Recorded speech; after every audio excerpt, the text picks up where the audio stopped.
High viewers, WLC2 ম্যাশফিল্ড Maracana tragedy, যেই একদিনে শত মানুষের হয়েছিল হার্ট অ্যাটাক এবং অনেক মানুষ লাফিয়ে করেছিলেন আত্মহত্যা। জানবো সেই সম্পর্কে। তবে মারাকানা ট্র্যাজেডি সম্পর্কে পুরোপুরি জানতে হলে আমাদেরকে যেতে হবে একটু পিছনে। ব্রাজিলে ফুটবল খেলা শুরু হয়েছিল 1894 সালে।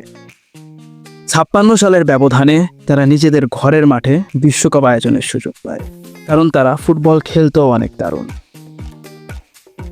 অন্যদিকে দ্বিতীয় বিশ্বযুদ্ধের কারণে ইউরোপ এইরকমভাবে ধ্বংস হয়ে গিয়েছিল যে তাদের কোনো দেশে বিশ্বকাপ আয়োজন করার মতো কোনো পরিস্থিতি ছিল না।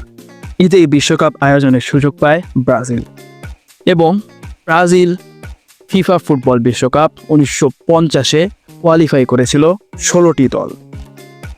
তার মধ্য থেকে ভারত, স্কটল্যান্ড এবং ফ্রান্স নিজেদের নামকে প্রত্যাহার করে নেয়। অভ্যন্তরীণ দ্বন্দ্বের কারণে আর্জেন্টিনাও সেবার ব্রাজিলে বিশ্বকাপ খেলতে অংশগ্রহণ করেনি। 13টি দল রাউন্ড রবিন পদ্ধতিতে শুরু হয় বিশ্বকাপ। রাউন্ড রবিন পদ্ধতি, যেই পদ্ধতিতে শুধু ছিল গ্রুপ পর্ব, সেমিফাইনাল এবং ফাইনাল। 24 জুন থেকে চলা 16 জুলাই পর্যন্ত এই বিশ্বকাপের তৃতীয় হয় সুইডেন এবং চতুর্থ হয় স্পেন। ফাইনালে যায় ব্রাজিল এবং উরুগুয়ে। ব্রাজিল তার আগের বারও কোপা আমেরিকার বিজয়ী ছিল।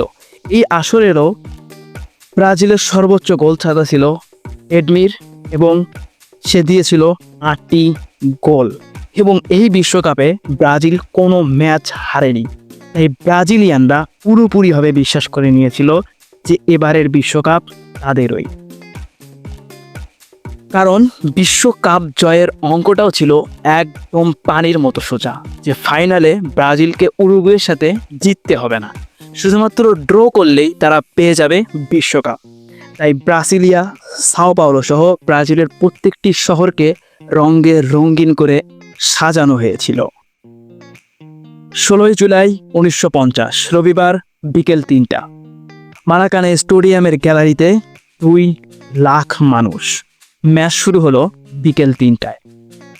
ব্রাজিল দলের হয়ে ফর্মে তুঙ্গে আছেন অ্যাডমির, প্রিয়াকা এবং মানেকা, সাথে গোলরক্ষক মোয়াসির বারডোসা। 47তম মিনিটে উরুগুয়ের জালে বল। গোলটি দিয়েছেন ব্রাজিলিয়ান স্ট্রাইকার প্রিয়াকা। স্টেডিয়াম জুড়ে তখন আনন্দের মিছিল।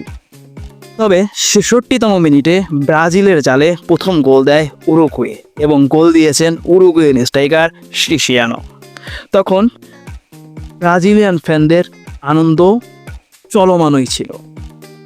কিন্তু 79তম মিনিটে ঘটে অঘটন। ব্রাজিলের আনন্দ উল্লাসকে স্তব্ধ করে দিয়ে মারাকানা স্টেডিয়ামে নতুন ইতিহাস লিপিবদ্ধ করে উরুগুয়েন স্ট্রাইকার এলসিডেস গিগিয়া।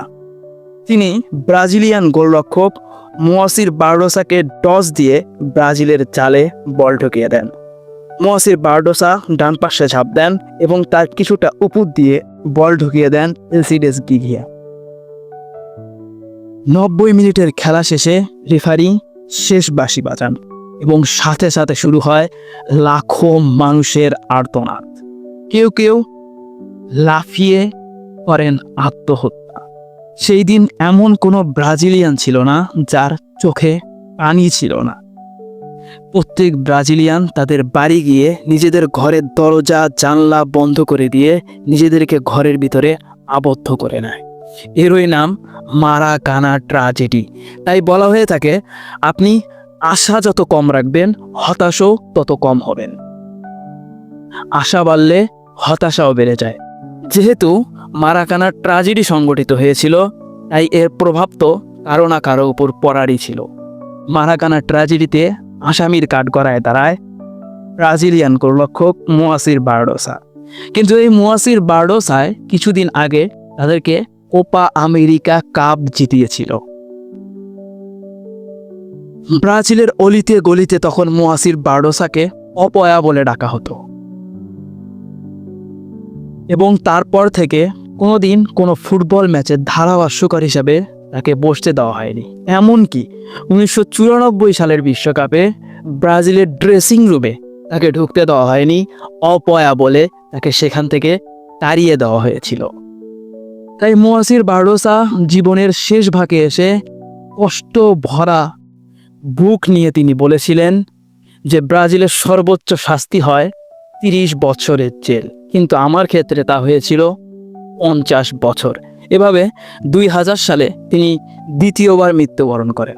কারণ ফুটবল বিশেষজ্ঞরা বলেন যে 1950 সালের 16 জুলাই তিনি প্রথমবার মারা গিয়েছিলেন, তারপরে জীবন্ত লাশ হয়ে বেঁচেছিলেন বাকি 50টি বছর। এভাবেই সমাপ্ত হয় মারাকানা ট্র্যাজেডির অধ্যায়।